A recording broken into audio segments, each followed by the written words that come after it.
especially like the 1910s, 20s, 30s, it is more difficult, or I find. And I mean, out there, if they want to, DM us on Queer Yeah. Modernisms or Ivory Tower Boiler Room, someone who does like, I would love to have someone on who does queer female art Yes. as scholarship or something on Instagram. But Yeah. I just think it's harder to find like more public artworks that are female bodies, especially women in homoerotic situations together, is Absolutely. a And little more difficult. yeah, no, and I mean, and that very much goes back to the historical realities that men, and specifically white men Mhm. of a certain class, were able to indulge in making art, and that their whatever art they made had a better chance of surviving.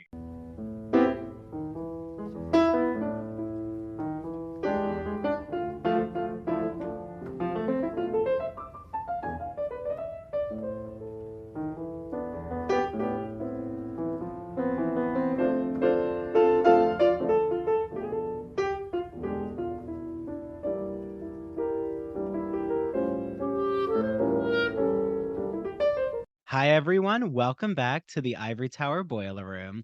I am really excited because this is actually the first time that I am with a person I met at a conference who now we're on Zoom together, and we weren't on Zoom. And I know him so well in person and actually having sit down conversations. So it's nice to now be in this West Coast, East Coast Zooming experience because I am joined with Jess Ataide, Jesse, I don't know why I said Jesse Ataide. I'm changing his name now. But Jesse and we met at the Queer History Conference in San Francisco, and I'm pretty sure Jesse's in San Francisco right now, and I'm a little jealous. Well, actually, I'm not that jealous. We have a beautiful fall on Long Island, and it's probably similar weather patterns to San Francisco right now. Our nice 60-degree weather. So, Jesse, thank you for actually stepping into the Ivory Tower Boiler Room with me. Oh, it's my pleasure. I was so honored when you asked if I would, and yeah, it's exciting. It feels like it's a continuation of our in-person conversations. So Yeah, well, and I last saw Jesse um, at the Moby Dick bar, which I finally got to the Castro. I'm so glad well, we were there a few times, but like mhm. most of the conference wasn't centered there. And I was so happy to just like finally see the Castro, breathe that like gay queer inspiration. And this Moby Dick bar was so cute. And I want to go back there because I have to say, as a city, San Francisco, I was so surprised how cozy it is and um quiet and like quiet and busy at the same time. It definitely isn't the New York City energy that I'm used to, but it's laid back and also fast paced, if that makes sense. I know those are like oxymorons. Yeah, no. I totally understand what you mean, and that's why I'm in San Francisco. The New York energy is I love visiting, but it's a little too much for me. The big city, but a little yeah, I don't know. Slower paced is not the right word, but Well, yeah, it has that just like not as high California. intensity. It's less intensity, is what it Yeah, and is. it's like So when people think from the East Coast about Californians, of like they're a little more relaxed, they're kind of a little more natural, not natural, but they're a little more interested in just like alternative right, education or like just right, learning right, right, about right. all different cultures. I feel that San Francisco is more of that than the LA transplant. Like that to me is like New York with cars. Like New York, and it takes an hour to go 3 miles. Yeah. It's Oh, yeah, for sure. yeah, I so much prefer New York walking than I would ever prefer that kind of traffic. But I'm not I here know. to I we're know. not here To to run dissect over our the cities. logistics of Yeah. driving. But and I love LA too. I love all the cities I I know. visited. Indeed. So I think though why San Francisco is so interesting to me is because like Jesse, I was so curious about learning about queer modernisms, which is Jesse's Instagram, but also would you call it a business too at the same time? Ooh, no, I don't call it that. No, Yeah. it's really still my passion project. And I started it several years ago with no expectations. And so now that it has received more interest than I had really ever anticipated, it's kind of like, oh no, well, like what now? Like, and that is something I'm actively starting to think about more because, um, yeah, because it has reached a different level, and so that is now I Well, feel he's like I being very actually have humble. like a responsibility to like Yeah, figure out a yeah. little more of what I'm doing. So, Well, Jesse is being humble. He has, because I have my cell phone here because I'm going to be looking at it a lot for the queer modernist representations that he researches. So I'm like, I need my phone near me, which I usually wouldn't do. But yeah. um, he has almost 30,000 followers. So, that's a feat. That's an amazing accomplishment, Jesse. And like that was something. So you started on Instagram right away. Is that right? With Queer Modernisms? Was this the first outlet? So no, it did start. It was relatively briefly a blog. That's where it started as. You can still find it. Like I never deactivated it or anything. But yeah, it hasn't been updated for years. Yeah, that's what I had some previous experience with blogging in different ways, and that seemed to make more sense. But that was kind of right at the tail end of, you know, blogs as a medium just Mm. weren't as dominant as it was for a while. And it had different kinds of content. I did more like reviews, book reviews, film reviews, as well as like kind of more research posts. But yeah, all of a sudden I was realizing I was putting a lot of pressure on myself for that. Like it was kind of like an academic extension, and Instagram kind of felt like, oh, this would be a more like fun thing to do. Or like, oh, much easier to do. Um, Yeah. the realities turned out to be a little more complicated than that, but that was the motivation. And yeah, no, immediately it started finding almost immediately started finding people or connecting with people in a way that it really never did as a blog. And it kind of went from there. Um, Well, and don't they kind of say blogging like early 2000s into like the 2010s ish that it really is an extension of a personal diary. Like it's a yes. more formalized diary. And you're right. I find because I was even with the Ivory Tower Boiler Room, we had done some blog entries like on our website at first because it had like more of that extension of academic writing, but it became this task of okay, keeping up the podcast, but then also researching for my writing. And then I'm like, wait, but how about my other writing that I do at the university and publications? And yeah, it's a lot to, but you're right that um Instagram, like, can you explain that? Because you kind of hinted that there is a lot more involved than you might have thought at first about Yeah. having this channel, Queer Modernisms, on Instagram. Yeah, and they are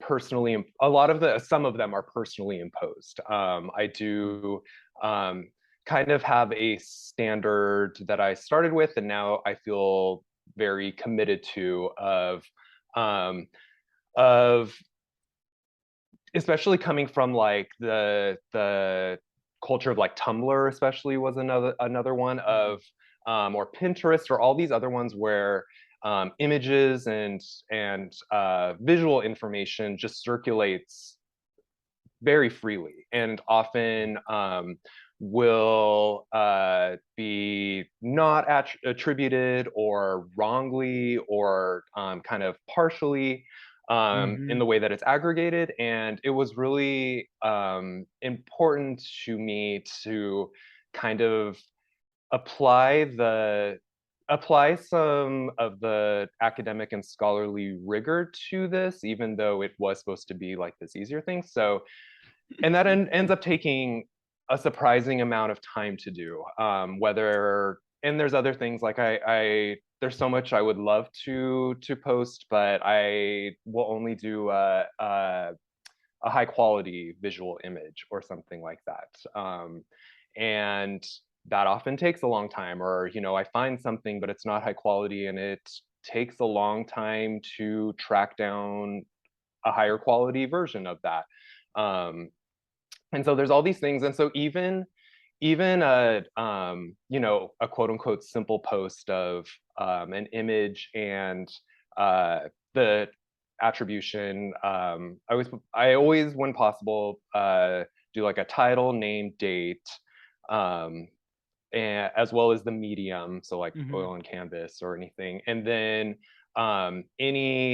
anybody who has it, so like the museum or often like auction sites or anywhere that I could find it to kind of confirm that some other source has the confirmation of some other source. Yeah, yeah, you're Yeah, providing that, evidence of citation in a way of exactly. just, Yes, okay, I've absolutely. I've done that Absolutely. research, and, I mean, you're kind of showing your age with Tumblr and Pinterest, but Yeah. we'll leave Yeah, that for yeah, a yeah, yeah. moment. No, No, for I mean, sure, for sure. Jesse's not that much. I mean, I don't think you're that much older than me. I'm just turned 30.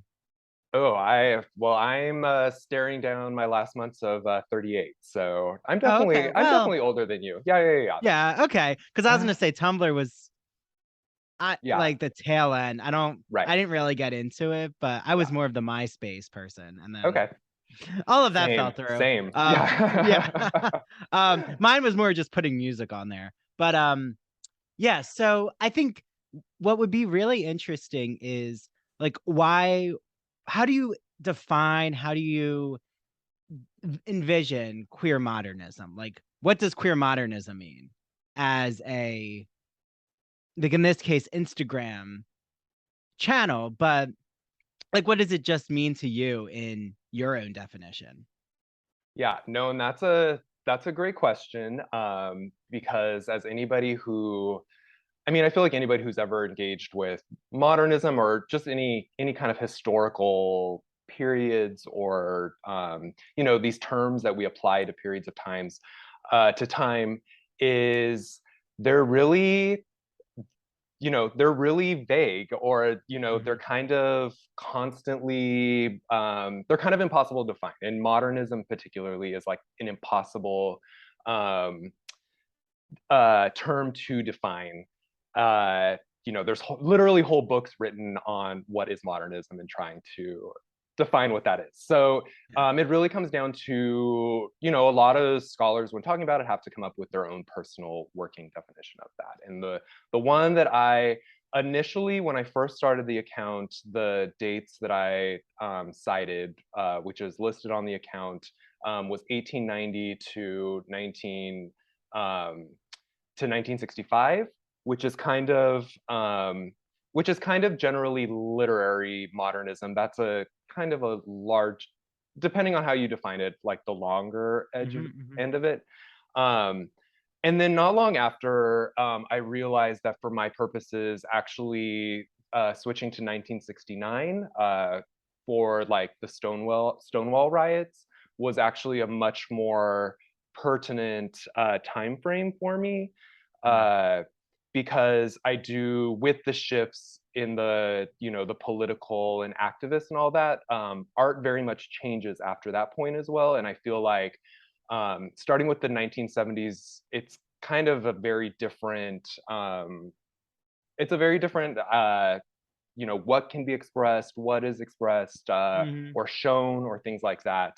Well, and um explicitness, yeah, right? We'll get it. 100%, Well, everyone out 100%, there, don't worry. exactly. We're gonna get into Yeah. all of the nudity and It, things like that, indeed. especially with what Jesse has had to face with Instagram. But well, so you're kind of saying like some may define it as late Victorianism. Hmm. So Right. like you Because I want to could catch tech, like yeah, Oscar Wilde and like yeah, kind of like that. I, consider the, the rise of sexology and things like that in hmm, the, 1890s. yeah, I want to catch that on the one end, which is why I said it there instead of like 1900. hmm. Um, but yeah. And So you could so it also is have direct. Thomas Eakins, Yeah. like with his late 1880 to Right. 1890. Right. Right. Yeah. Right. Right. But like you say, I think it's so important that you um emphasize that literary periods, art history periods, historical periods, any kind of Yeah. Any periodization. Just exactly. periodization itself is messy and not concrete, and these are just really demarcations for specialists to understand what they're analyzing. Yeah. Yeah. Yeah. Yeah. To kind of Certainly. just have these um chronological sectioning off. But so it does seem, and I really don't know a lot about this. Like Jesse and I, I haven't fully um our conversations weren't always me digging deep because I knew I wanted to talk more about that with him. So, we had more just like conversations about dating and like Mhm. getting his advice about how I can find a boyfriend and me being on the town and Yes. enjoying my flirty life. But okay. And all of that Indeed. is on my OnlyFans. I'm just kidding. I don't have an Okay. OnlyFans. I don't have an Oh, as I OnlyFans. say, Not yet. that's No, no, no. okay. But if you would want me on OnlyFans and if you want Jesse on OnlyFans, even though I know Jesse's partnered, so you'll have to approve that. Yes, Let exactly. us know because I heard, TBD. yeah, I heard they're making Queer Modernist OnlyFans. No, Yeah. does not exist yet, That would be a but new chapter for sure. that would be new. Um, but I do think it's so interesting that you're like both art history and you are literary history inspired. And so I'm wondering, like, were you more drawn to art history? Were you more drawn to literary texts, or is this just they both worked in hand when you created queer modernisms with your background?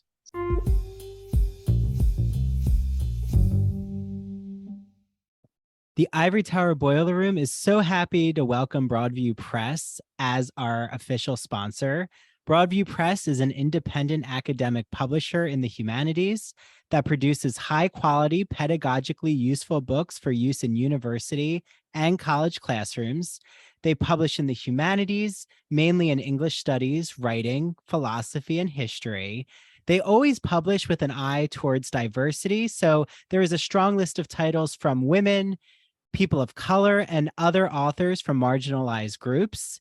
In the summer of 2022, they launched their new Broadview anthology of American literature, which increases diversity in the classroom because it rethinks the American canon and breathes new life into the American Literary Survey. It's actually been called, quote, the new gold standard in the field.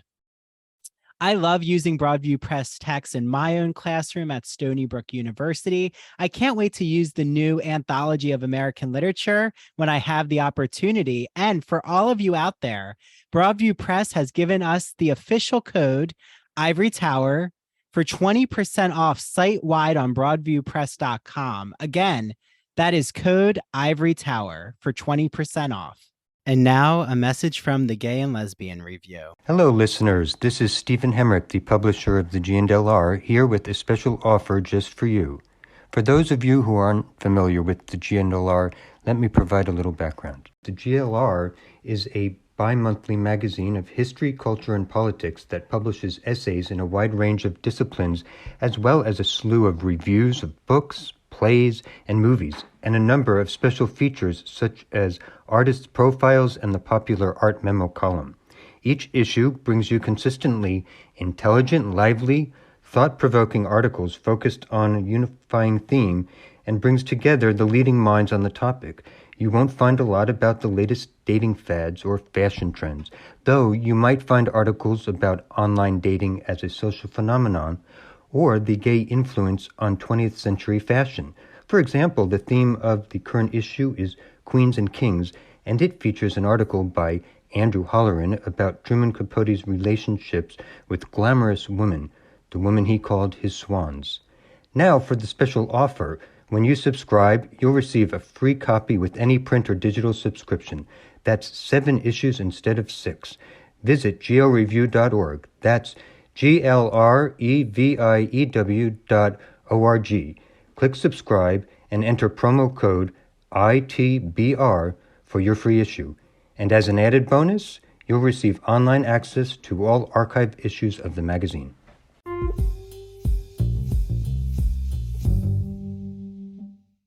so it's kind of one of the like unstated things about it is that or another purpose of queer modernisms is that in a lot of ways it is my self-education, because all of my uh, academic studies and my degrees have been in literature and in cinema studies. And I've actually never taken an art history class or like a visual arts class. I've never done that. So um, this is all like self-learning, self-interest kind of a thing. And so that is kind of a like, obviously that's not obvious to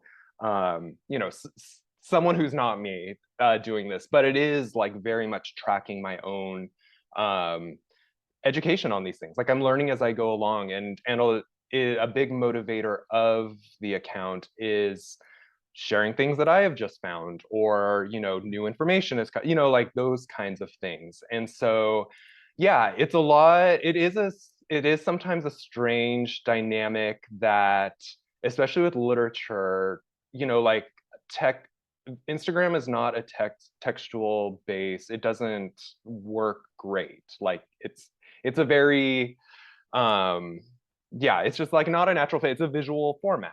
And so and that it's like, algorithm really loves, the right, algorithm picks right, up right, what's right, right. desirable, right? And we'll get into that with the bodies. Like, Absolutely. there's a reason why thirst traps do really well. Yes, yes, there is a reason why.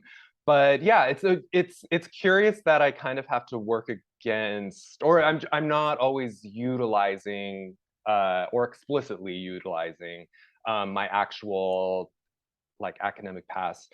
I'm able to do that more with my film studies or Yeah, that's what I cinema was gonna studies say. stuff. I feel like film studies really plays in with art history. Yeah, so that is Yeah. and I have studied that more, and did academic work and stuff around that. But yeah, the majority of what is featured on Queer Modernisms is kind of what I have researched and done outside of my academic studies. And that was a motivation as well to start the account itself. Was I had so much guilt that I could never stay focused on what I was supposed to be writing a paper on or whatever. Hmm. Like I'm very much the kind of person of, you know, it mentions this person and suddenly I'm looking up this person and suddenly I've ordered from the library 3 books on this like, and that is just the way I think. You're a down the rabbit hole Yes, creative thinker. No, I'm I'm like, that's why we're absolutely, here right now. I yeah, yeah, am yeah, too. yeah, That's yeah. what this podcast is all about, is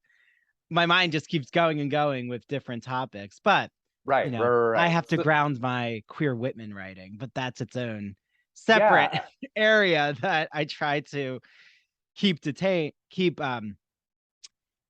controlled. I'll say right. it that way. But you're a 100%. self-referential person. Yeah, yeah, yeah, yeah. No, Yeah. 100%. But I really did feel a lot of, I would say, guilt, like of not being able to. And so this felt like a way of like, okay, I know this is not going to go into this paper or to like those kinds of things, but like, oh, here, I can at least say I did something with it. So, Yeah, well, and do something yeah. you did. I mean, Yeah. like, something that I am so fascinated about is, well, I love that. Thank you for explaining, Jesse, this whole self-education. I think that's so interesting that you've documented it this way, of your own. Like, of course, like, these aren't paintings or sculptures or whatever medium you've chosen. You're not deeply um already have prior knowledge. It's not like if you were putting up, say, films that you've studied ad nauseum, Mhm. which would be its own type of Yeah. Oh, yeah, project, yeah, yeah. Which is a right? And I mean, there totally is, like, I'm sure we'll mention a lot of Instagram accounts that I want to amplify as well right. with yours. That do But like, that. one is Yes. Mhm. movies that made me gay, which is a really interesting podcast. But like, right, there's queer film Instagram accounts, I'm Mhm. sure. Yeah. um but like, I'm curious, do you feel like that would have been too I don't want you to defend why it's queer modernisms, but like, do you feel that would have been too close to your own um Yeah. scholarship, or you're Right, in right, right. studies, or It's a yeah, good question. like why not do queer films? Yeah. No, it's a great question. I haven't yeah, I haven't specifically thought of it in that term, in those terms, but um no, I mean I do feel like actually one of the the things that does make the account interesting is the self-education part of that, and coming from it not as an expert, and kind of wanting to share it's kind of more process driven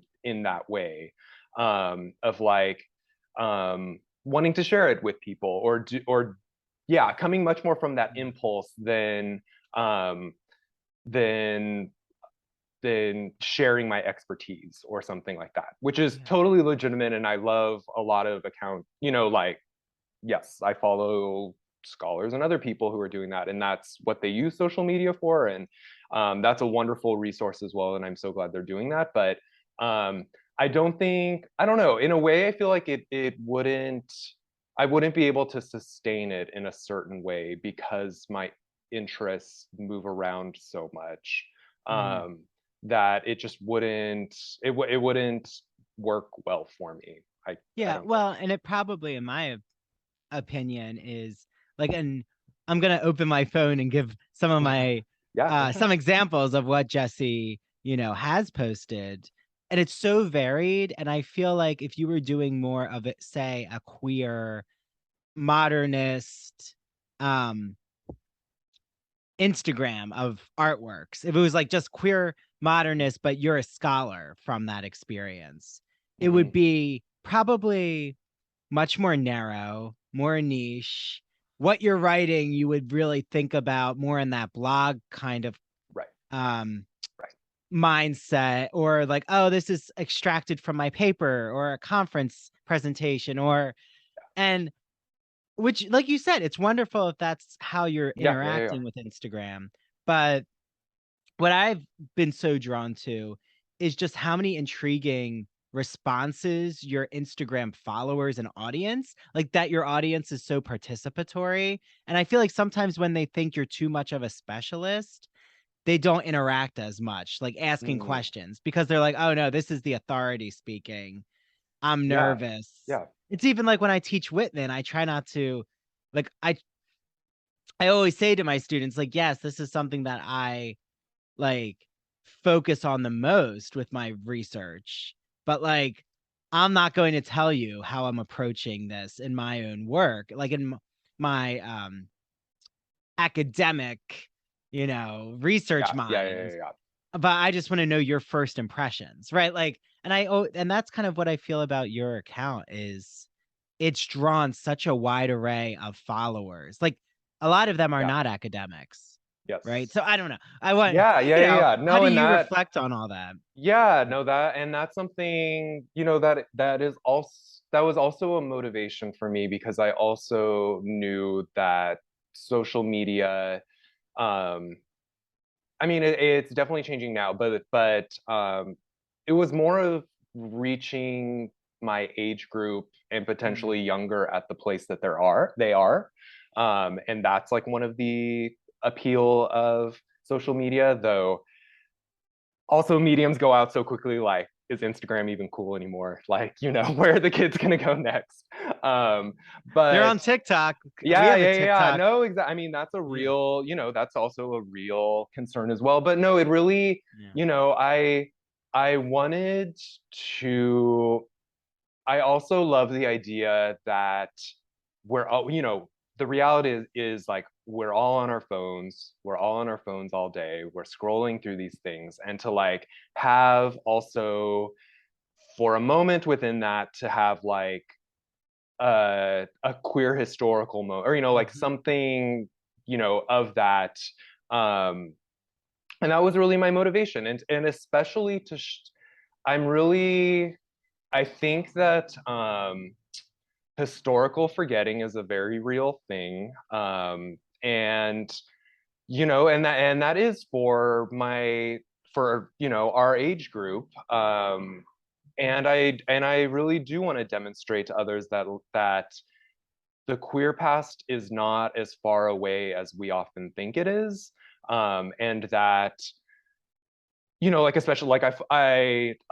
especially on my personal account, like I follow a lot of contemporary queer artists and stuff, and it's like, oh, I hope they know that their art is, I see it being in very specific traditions, or, you know, like there's actually artists that have, you know, do that, or you're doing something that's, you know, beautifully fits into that. And so that's another motivation, and I'm hoping to do that. And so I'm super pleased um that when I do look at my demographics, it actually, you know, it is followed mostly by young people, with um you know, like I think like 30 to 35 is my highest, the highest percentage of followers. That's fascinating. That's also Yeah, how that's my strongest demographic for the podcast. yeah. Which Yeah, also, which it's like, do they use, you know, like, are these age groups using Instagram the most? You know, like there's a lot of different things, but I'm just really thrilled that it's connecting with that. But then also, um, there very much is, you know, a lot of the audiences, you know, older queer people, and it seems like, you know, some straight people follow. You know, like it's a lot more men than women. That is very much for sure in the demographic breakdown, see, and which that's makes sense. But fascinating. Well, no, so yeah, explain that. Why do you think there's more men than women as your followers? I mean, I really try my best to represent, Mm, not just gay men from the past, like, also feature women, and that extends to people, you know, artists of color, um, you know, trans or non-gender conform, you know, like all of these, to the whole spectrum of what queerness yeah, has been in the past. right. But it's also, you know, it's also my personal interests are very male dominated, and like a specific, you know, like that. And so I end up posting the most. It also gets the most engagement and the most likes. So it becomes kind of like this self-fulfilling prophecy, or, you know, like self-fulfilling cycle, um, of Mm. that. So I realize that I am like, the account kind of functions in that way. But I do, you know, I also think that it's very important to me, especially to like, to share about women and art by women. And but I don't. I mean, I also realize, like, uh, I don't post a lot about, kind of like nudes of women and things like that as well. Like Hmm. that's, Hmm. But there's yeah. more nudes of men Yeah, than there oh, I are mean, women. for sure, and that's, Yeah, you but that's know, also a reflection of right. That like, gets back to, it's like my, also this is kind of like my personal, my personal journal in a way, and yeah. my But I was self-education and all of that. Yeah, So but I was also going to say, like, just tradition, like historically, especially like the 1900 10s, 20s, 30s, it is more difficult, or I find, and I mean out there, if they want to, DM us on Queer yeah, Modernisms or Ivory yeah, Tower Boiler Room, someone who does like, I would love to have someone on who does queer female art yes, as scholarship or something on Instagram, but yeah, I just think it's harder to find like more public artworks that are female bodies, especially women in homoerotic situations together, is absolutely. a And little more difficult. yeah, no, and I mean, and that very much goes back to the historical realities that men, and specifically white men Mhm. of a certain class, were able to indulge in making art, and that their whatever art they made had a better chance of surviving, of whether that's finding it into other, you know, like other friends, you know, or circles or collectors. Yeah. Well, the um Bloomsbury group, I yes, mean, no, I I have to mean, like look through the archive, but I'm totally. sure you've had Duncan Grant Yes. represented Oh, in yeah, yeah, Queer yeah. Modernisms. No, I mean, Okay. and that's a perfect example, because it was just, I think it was last year that this, you know, huge uh cachet of his erotic art was just found. It had been under the it had been stashed under the bed of somebody for a long time, like kept hidden to, waiting for, or to Just keep it hidden waiting for because those yeah, hands. to not be destroyed. And that's what Yeah. happens with so much. That's the reality that so much queer art or history or information or anything, like just letters or whatever, just didn't survive because either self-censorship and they got rid of them themselves because it was illegal, or all Yeah. of that. Yeah. Families get rid of it after they die, Yeah. like there's Yeah. so No, many reasons. Yeah. I have Duncan Grant's it's like this red book of his most erotic art. Like Hmm. before this was found, like before Yeah, yeah, yeah, more yeah. was No, found. and I mean there was already Yeah. examples, but this is just like whoa, and it was just like a Yeah. perfect example of like there's still also queer art from this period out there to be Yeah. discovered. Yeah. Everyone now is And like quickly typing. They're like yeah, yeah, Duncan yeah. Grant No, erotic art. Well, yeah, we'll put no, some it's yeah. they're on a display right now at Charleston House, and there's a big Oh, an exhibit wait, that where's is going Charleston on. House? Charleston House is the farmhouse in, I want to say southern. I've been there once. I forget where location wise, but it was Duncan Grant and Vanessa Bell, his lover, Virginia Woolf's sister. Mhm. Their like farmhouse, which is now like an artist center. It's So oh, like the it's so countryside beautiful. of England. Yeah, it's in the Okay. countryside, and it's a yeah, it's like full of their art. They just like painted it. It's like stepping inside of one of their Okay. paintings. It's amazing. Well, But we'll yeah, yeah, have yeah, yeah. things on our Instagram of some of these Yeah. representations. So go to Ivory Tower Boiler Room, and maybe we'll see. Jesse will put something like reintroduce Duncan Grant in honor of this episode. We'll Yeah, see. I'm yeah, not yeah. going to pressure him, but Yeah, no, we'll you we'll know, see. well, everyone has to follow you anyway. That's like number one is queer underscore, right? It's queer underscore Underscore, yeah, modernisms. yeah, yeah, modernisms with an And I'm S. It was assuming, important to me that it was plural because I also yeah. believe there's not modernism is not a monolithic thing, but there's Well, many of them. and I'm assuming it's underscore because queer modernisms without the underscore was already taken. No, No. Oh, if I remember correctly, I think it was just a visual thing. Like I typed it in yeah. and I'm like, oh, I don't know. And I put it in, I was like, I don't know. That seemed visually right to me. So Yeah, the space looks nice. There's a yeah.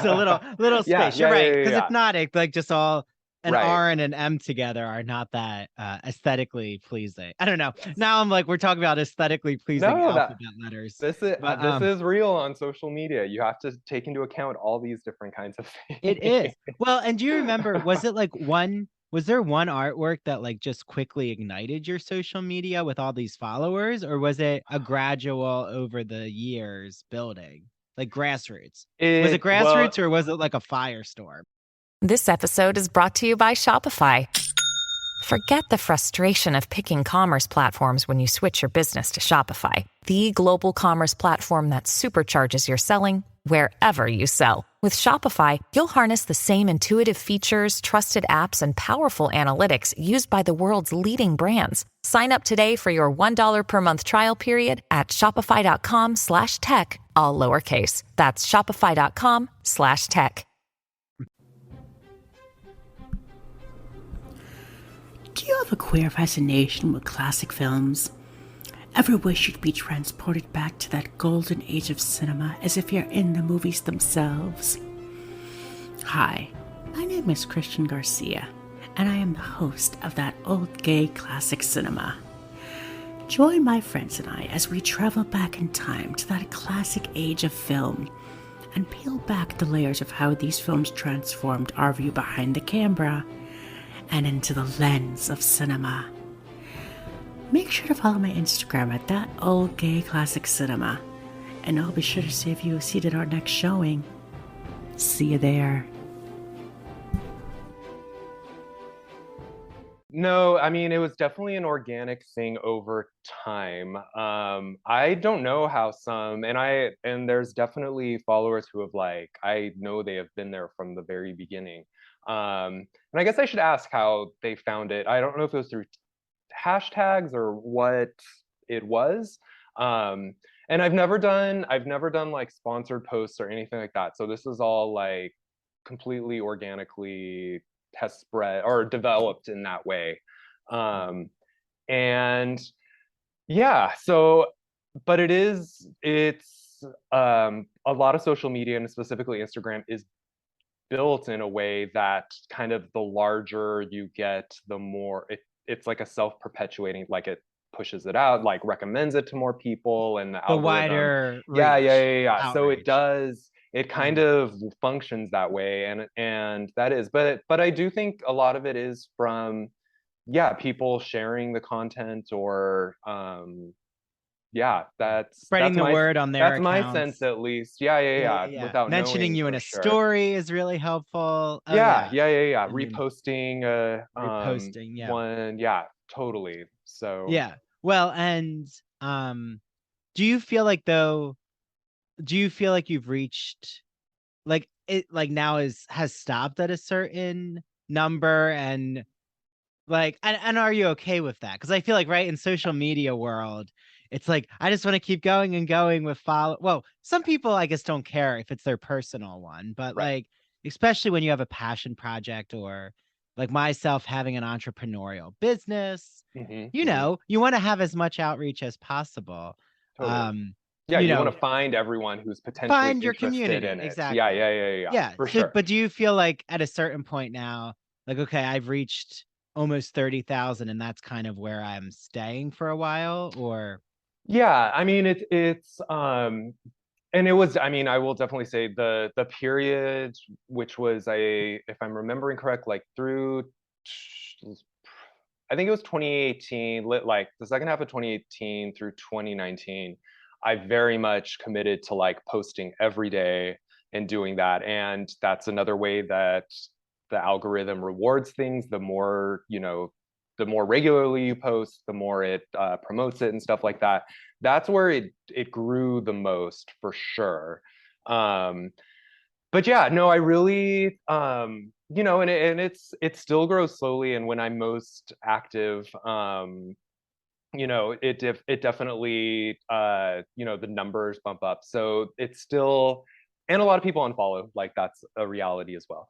That's a well, and they could constant. also be um uh I don't know. I always Oh get yeah, yeah, yeah. these No, I don't take it cryptocurrency personally. people and I'm like, I don't That's think true you're too. real, but Yeah, I yeah, don't yeah, know yeah. what's going on. Yeah, yeah, yeah. No, Yeah, and I right. don't Like, take that yeah. personally because Yeah. I understand somebody, a lot of my most shared content is kind of, more erotic photos of that, and that's not what the account is. So if you followed it thinking that that's what it is, like that's not what I'm offering. So I don't take that content not might end up being what you're actually interested in. I don't take that personally or not Yeah, stressed no, about that no. at all.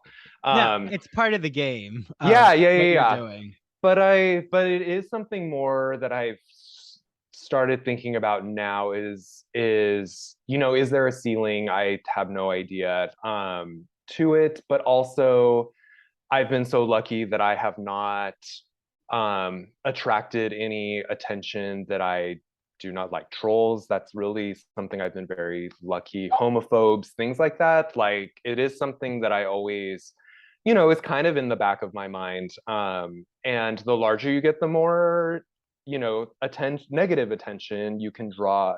Actually, it's social media, so you will inevitably draw Yeah, yeah, yeah. people Well, we've had who some hit comments us. even in the podcast that actually make me laugh because I Yeah. find like my response is what I learned from other podcasters, which is to just be like, well, enjoy the episode. Or Yeah, I yeah, yeah, always yeah. find it's the best when I'm Don't just even like acknowledge. Yeah, extremely like I don't know. It's not yeah, worth yeah, it. yeah, I yeah. mean, like one of especially if it's a pop culture episode, like I know Jesse also loves the housewives. If they have like a different opinion of a housewife, they'll be like vomit emojis and I'm like, okay, Yeah, whatever. But yeah, yeah, yeah, yeah. no, but you're Yeah, right. But I but yeah. yeah, and I wish I was a little more would care less about those things, but I do think that it would affect me if if I Okay. did. So um yeah, or I would take Well, it I'll more give you some personally than Jersey I would attitude. like. Yeah, yeah, Don't yeah, yeah. worry. So, but Send it them is. my I way. I'm very focused on, or it's made me, it's really confirmed that I am Mhm. more interested in kind of a quality than a quantitative kind of a thing. Yeah. I'm not aspiring to have X amount of followers or anything like that. Like but if there's people who just really like the content like that, that's more of what I'm looking for, Yeah, and want and that out of they're that.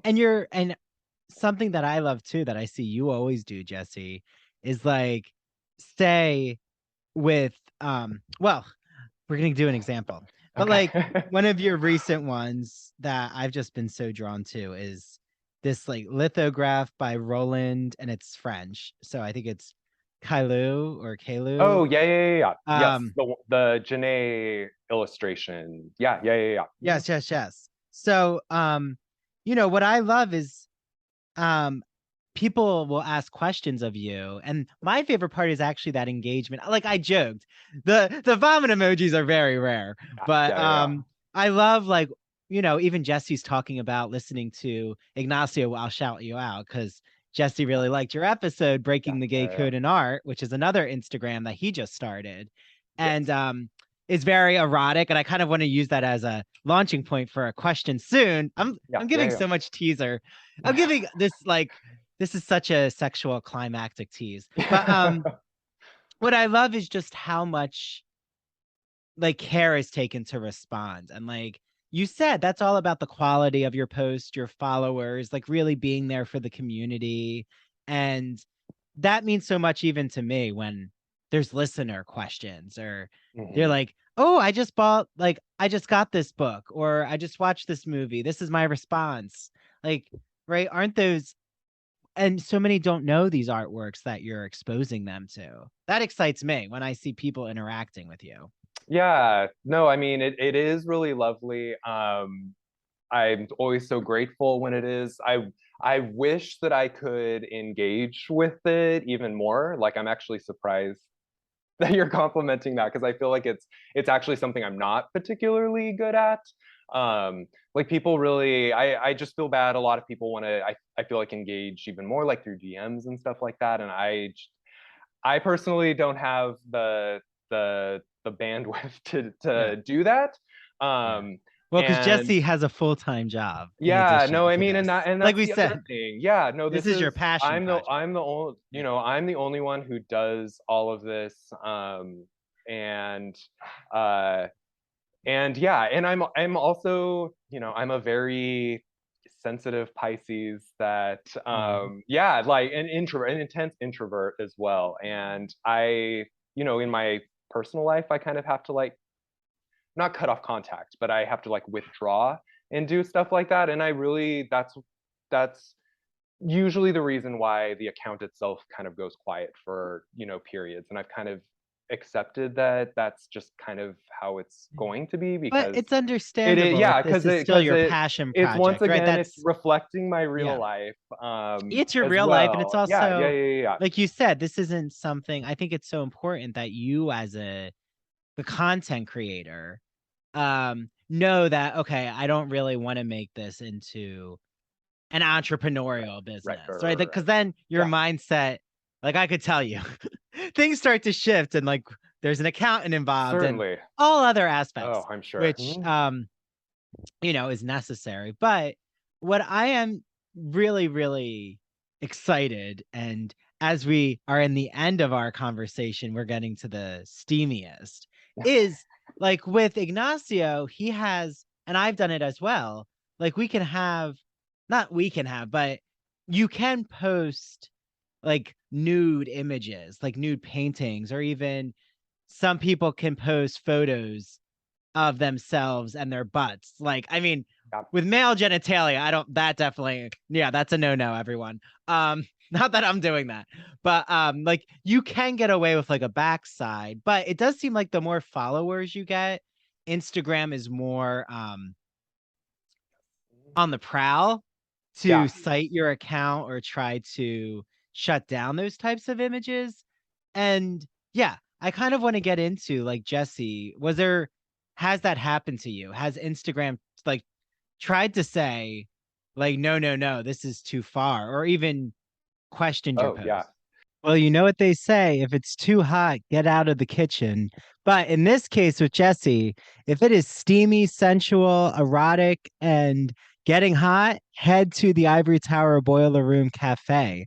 So it's $5 a month, and there is about 20 more minutes of a discussion that I have with Jesse, including why does Instagram censor such erotic artwork? And how does Jesse get around this? What is this concept known as shadow banning? Why has Bethany Frankel from The Real Housewives of New York talked about it? I also mentioned Kelly Dodd from Orange County Housewives.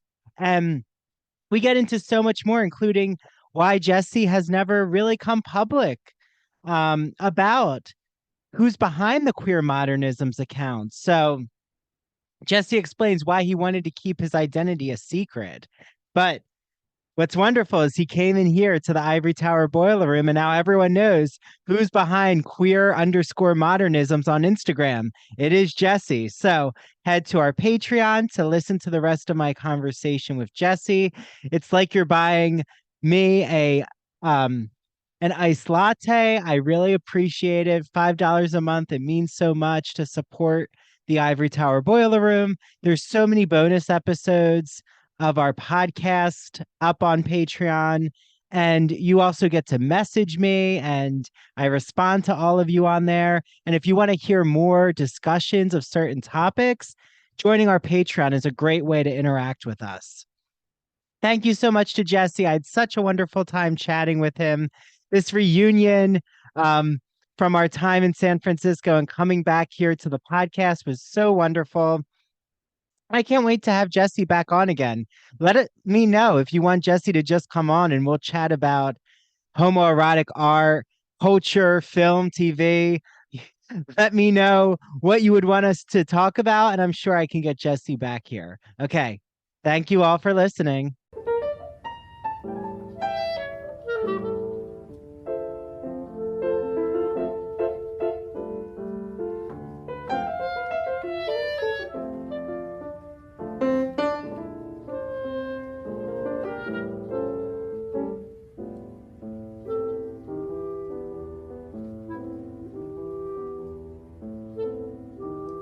Hi, Ivory Tower Boiler Room audience. It is Andrew Rimby, the director of the Ivory Tower Boiler Room. Welcome to our winter season. And are you trying to stay warm this season? Well, guess what? We have the Ivory Tower Boiler Room Cafe. It is our Patreon where there is so much bonus content. So I'll go over all that. But first, it's only $5, which is less than a latte, a cappuccino, a coffee, a tea, basically anything now, because, we have some inflation going on. So join us on our Patreon, patreon.com/Ivory Tower Boiler Room. What do you get? You get Gregory Maguire giving us all the scoop on the Wicked movie musical. You get Jesse Green giving us his hot takes on the Broadway musical. If you don't know who Jesse is, well, you should, because he's the chief theater critic of the New York Times. You get all the JFK and Marilyn Monroe scoop from Elizabeth Winder, a Marilyn Monroe biographer. So much more. You get all our video interviews. You can see everything, including the bonus content. And Mary's going to tell you from True Crime and Academia what you get later. But if you're not following us on social media and seeing our video teasers, well, you need that to stay, nice and energized on these winter days. So follow us on Instagram and TikTok at Ivory Tower Boiler Room. While it's still here, why don't you follow us on Twitter at Ivory Boiler Room? And here's my chief contributor, Mary. Hey, True Crime friends and Ivory Tower Boiler Room friends. Like Andrew said, you're going to get access to all of this bonus content. That includes True Crime and Academia. So not only will you have access to the bonus episode each month, you will also have video access to the interviews that I conduct on my podcast once a month. You get all of that extra content at your fingertips whenever you feel like watching it, literally for a cup of coffee. So why don't you just buy us one? That'd be so nice. We would appreciate that because we love your support already, but we could use a little bit more if you don't mind. Yes, we could. And also, hey, do you all know you can actually DM us questions at our social media channels? Yes. Also, why don't you ask us questions with our social media posts? We love it. We even shout out questions on our episodes. And if you want, you can always email us at ivorytowerboilerroom@gmail.com to actually order our merchandise. So we have hats, we have t-shirts, we have posters, we have everything. If you want any merchandise with the Ivory Tower Boiler Room logo, we're going to make it happen for you. Okay. On that note, happy winter season, everyone. Happy winter.